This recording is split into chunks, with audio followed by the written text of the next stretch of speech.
पिछली एपिसोड में हमने देखा था वो ब्लड पपिट हमारे मेन कैरेक्टर की कमरे को तोड़ के उसके अंदर आ गई थी। तो इस एपिसोड की शुरुआत में हमें फिर से सीन चेंज करके जंगल के अंदर का सीन दिखाया जाता है, जहां पर हम देखते हैं कि उस परमिशन के बाहर काफी सारी धमाका होने लगती है। फिर हमें सीन चेंज करके परमिशन के अंदर का सीन दिखाया जाता है, जहां पर हम देखते हैं कि जियान अपने शॉट से एक के बाद एक स्लैश को उस ब्लड पपिट के ऊपर करने लगती है और वो सारे स्लैश बहुत तेजी से उस ब्लड पपिट की तरफ जाने लगता है, जो देखकर वो ब्लड पपिट अपने हाथ में अपने स्पिरिचुअल एनर्जी को इकट्ठा करके अपने सामने एक शील्ड को क्रिएट कर लेता है और वो उस स्लैश अटैक को बहुत आसानी से रोक लेता है। लेकिन तब भी जिन्यून पीछे से उस पपिट के ऊपर अपना स्टिक से हमला करने की कोशिश करता है, लेकिन वो पपिट अपने सिर्फ एक ही हाथ से उस अटैक को रोक लेता है, जिस वजह से वहां से काफी शॉक होए बाहर निकलने लगती है। और उसी वक्त वो पपिट जिन्यून के स्टिक को पकड़ लेता है और उसे जमीन पर बहुत जोरों से दे मारता है, जिस वजह से वहां पर एक धमाका भी होता है, जो देखने के बाद फैंग को काफी गुस्सा आता है और वो अपने पर्पल क्लाउड शील्ड टेक्निक को एक्टिवेट कर लेता है, जिस वजह से फैंग के अंदर से काफी सारी पर्पल कलर की सेन बाहर निकलने लगती है और वो सभी सेन जाके उस पपिट को चारों ओर से जकड़ लेता है, जिस वजह से उस पपिट को बहुत गुस्सा आता है और वो पपिट बहुत जोरों से एक दहाड़ लगाती है और उस दहाड़ के कारण उस पपिट के अंदर से काफी सारी एनर्जी बाहर निकलने लगती है, जिस वजह से हम देखते हैं कि वो चेन एक ही झटके में चकनाचूर हो जाता है। लेकिन तब भी हम देखते हैं कि एक खतरनाक स्लैश अटैक उस पपिट की तरफ बहुत तेजी से बढ़ने लगती है और वो अटैक जाके सीधा उस पपिट को बीच में से चीर देता है। और तब भी हम देखते हैं कि उस अटैक को असल में जियान ने किया होता है और वो बहुत गुस्से में उस ब्लड पपिट की तरफ ही देख रहा है। लेकिन हमें उस ब्लड पपिट को दिखाया जाता है, जो कि दो भागों में भाग होने के बाद भी अपने आप को फिर से जोड़ लेता है और वो पपिट कूल एटीट्यूड के साथ खड़े होकर सिर्फ हंसने लगती है, जो देखकर जियान कहता है आखिर ये क्या है, ये इसने कैसे किया। लेकिन तब भी वो ब्लड पपिट जियान को इग्नोर करके फैंग के ऊपर अपना एक पंच हिट करता है, जिसकी वजह से फैंग बहुत जख्मी होकर बहुत दूर जाके गिर जाता है, जो देखकर जिन्यून बहुत घबरा जाती है और वो फैंग को पुकारने लगती है और हमें फैंग को दिखाया जाता है, जिसकी हालत बहुत बुरी होती है और उसके माथे से बहुत खून निकल रहा होता है। ये सभी देखकर जिन्यून काफी गुस्से में उस ब्लड पपिट से कहता है आखिर तुम्हारी हिम्मत कैसे हुई फैंग को चोट पहुंचाने की। इतना बोलने के बाद जिन्यून उस ब्लड पपिट के ऊपर अपना हमला करने के लिए बहुत तेजी से आगे बढ़ने लगती है और जिन्यून उस ब्लड पपिट की पीठ पर अपना स्टिक से बहुत जोरों से दे मारता है, जिस वजह से वो ब्लड पपिट बहुत दूर जाने लगती है। लेकिन वो अपने आप को जैसे तैसे करके संभाल लेता है और तब भी जिन्यून के पास जियान आ जाता है और जियान जिन्यून से कहता है ये ब्लड पपिट बहुत ही ज्यादा ताकतवर है और वो अपने आप को रीजेनरेट भी कर सकता है। उसे हराने के लिए हमें कोई तरकीब ढूंढनी पड़ेगी, क्योंकि अगर हम ऐसे ही लड़ते रहे तो हम बहुत ही जल्दी थक जाएंगे और उसके हाथों मारे जाएंगे। तब भी जिन्यून विस्मय कहता है मेरे पास एक ऐसा टेक्निक है जिसकी मदद से हम उसे एक ही बार में मार सकते हैं, जो सुनकर जिन्यून खुश हो जाता है और बोलता है तो देरी किस बात की। लेकिन तब भी जिन्यून कहता है उस टेक्निक को परफॉर्म करने के लिए मुझे कुछ वक्त चाहिए। जियान, क्या तुम कुछ वक्त के लिए उस ब्लड पपिट को संभाल सकती हो?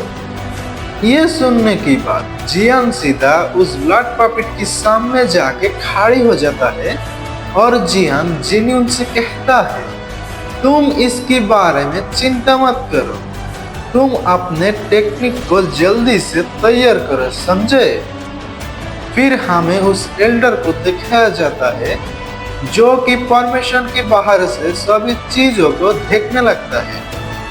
और वो एल्डर मुस्कुराते हुए कहता है तुम्हारे पास जितनी भी तरीका है तुम यूज कर लो,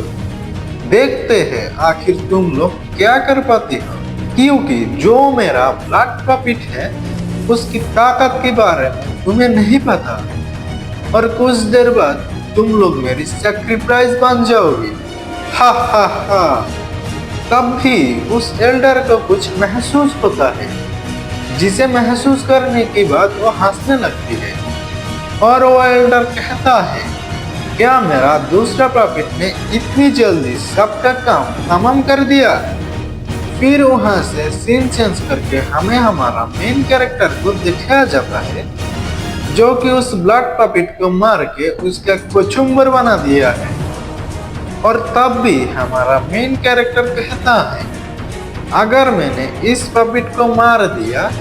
तो उस एल्डर को इसके बारे में पता चल जाएगा और मैं तो आराम से सो रहा था, तो तुम्हें मुझे डिस्टर्ब करने की जरूरत क्यों पड़ी। खामोखा मेरे हाथों पिट गई तुम। जो भी है तुम्हारा पपिट मैं तुम्हें वापस कर रही हूँ क्योंकि मैं किसी का उधार नहीं रखता।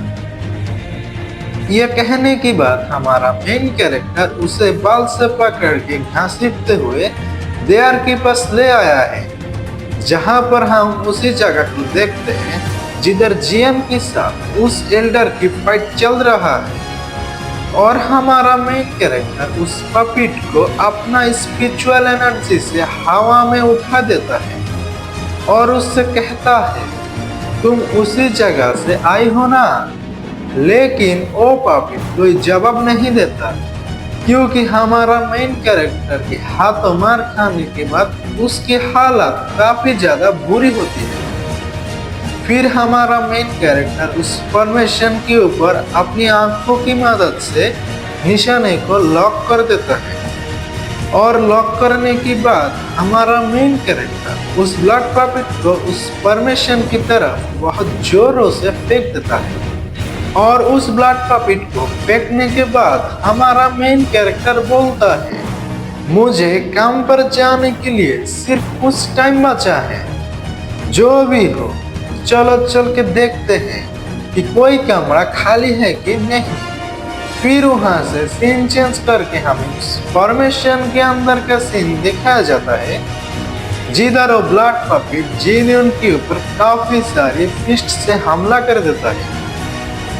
लेकिन जियान अपने शॉट को सामने लाके उन सभी हमले को रोकने में कामयाब होता है, लेकिन उस हमले की इम्पैक्ट की वजह से जियान खिसकते हुए काफी पीछे चले जाती है, लेकिन वो जैसे तैसे करके अपने आप को संभाल लेता है और उस अटैक को रोकने की वजह से हम देखते हैं कि जियान काफी जख्मी हो जाता है और तब भी जियान कहता है आखिर इतनी देर तक लड़ाई करने के बाद भी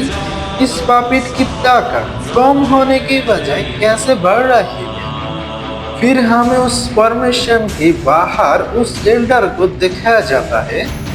जो कि जियान से कहता है जैसा कि मैंने किंग ऑन शॉर्ट सेट की डिसाइपल से उम्मीद की थी,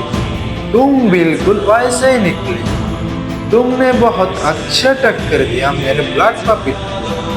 देखते हैं तुम्हारे अंदर और कितनी ताकत है। इतना बोलने के बाद वो एल्डर अपने ब्लड पपिट से कहता है जल्दी से इस लड़ाई को खत्म करो। जो सुनकर वो ब्लड पपिट जियान के ऊपर हमला करने के लिए आगे बढ़ता है उस ब्लड पपिट को अपनी तरफ आते देख जियान जिन्यून से कहता है, मुझे माफ कर देना, मैं अब और उसे रुक नहीं सकती। तब भी हमें उस एल्डर के पीछे वही ब्लड पपिट को दिखाया जाता है जिसे कि हमारा मेन कैरेक्टर ने फेंका था,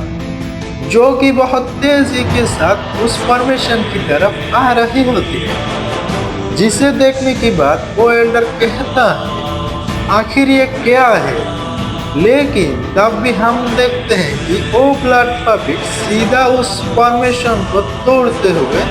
उसके अंदर जाने लगता है और वो ब्लड पपिट अंदर जाके सीधा दूसरे पपिट के साथ जाके टकरा जाती है, जिस वजह से हम देखते हैं वहां पर एक बहुत ही बड़ा धमाका होता है और चारों ओर धुआं फैल जाता है। धुआं हटने के बाद जब वो एल्डर और जियान नीचे की तरफ देखता है, उन दोनों के मुंह खुला का खुला रह जाता है, क्योंकि वो दोनों ही ब्लड पपिट एक दूसरे से इतना जोर से टकराता है कि एक ब्लड पपिट का चिथड़े उड़ जाता है और दूसरा जमीन में आधे घुस जाता है। ये देखने के बाद वो एल्डर काफी बावला हो जाता है और चिल्लाते हुए बोलता है, आखिर ये पॉसिबल कैसे है?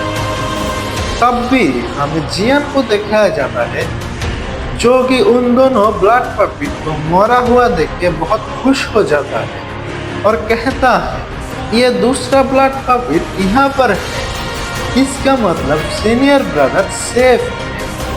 और आखिर उस दूसरे ब्लड पपिट को किसने मारा? क्या एल्डर हमारी मदद करने के लिए आ गई है? फिर हम उस एल्डर को देखते हैं, जो कि कहता है, क्या इन लोगों की मदद करने के लिए इनकी सेफ्टी एल्डर यहाँ पर आ चुके हैं? अगर ऐसा है तो मुझे इन्हें जल्दी खत्म करना होगा, क्योंकि अगर वो सभी एल्डर यहाँ पर आ गए तो मैं भी खतरे में पड़ सकती हूँ। इतना कहने के बाद वो एल्डर एक नया ब्लड पपिट को बनाने लगती है, जिस वजह से हम देखते हैं कि जमीन के अंदर से काफी ज्यादा ब्लड बाहर निकलने लगती है, जिसे देखकर जियान कहता है, आखिर ये एल्डर अब क्या करना चाहती है? तब भी हमें जिन्यून को दिखाया जाता है, जो कि आपने हमले को तैयार कर लिया और वो जियान से कहता है, सॉरी, मुझे इस अटैक को बनाने में बहुत ज्यादा वक्त लग गया। जो सुनकर जियान मुस्कुराते हुए बोलता है, कोई बात नहीं। और तब भी हम जिन्यून को देखते हैं, जिसके अंदर से काफी सारी एनर्जी बाहर निकलने लगती है, जिस एनर्जी को महसूस करके वो एल्डर काफी हैरान हो जाता है और कहता है, यह लड़की तो सिर्फ पर्पल चॉस की 4th लेवल पर है, लेकिन इस लड़के के अंदर से जो पावर बाहर निकल रही है वो पर्पल चॉस की 8th लेवल की है। आखिर ये कैसे मुमकिन है? फिर हमें जिन्यून को दिखाया जाता है,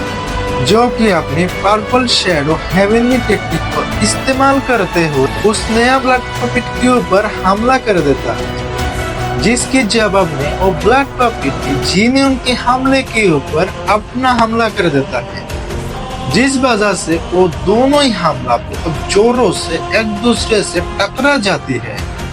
और वो दोनों हमला एक दूसरे से टकराने के कारण हम देखते हैं कि वहाँ पर एक बहुत ही बड़ा एनर्जी सप्लाई बाहर निकलती है।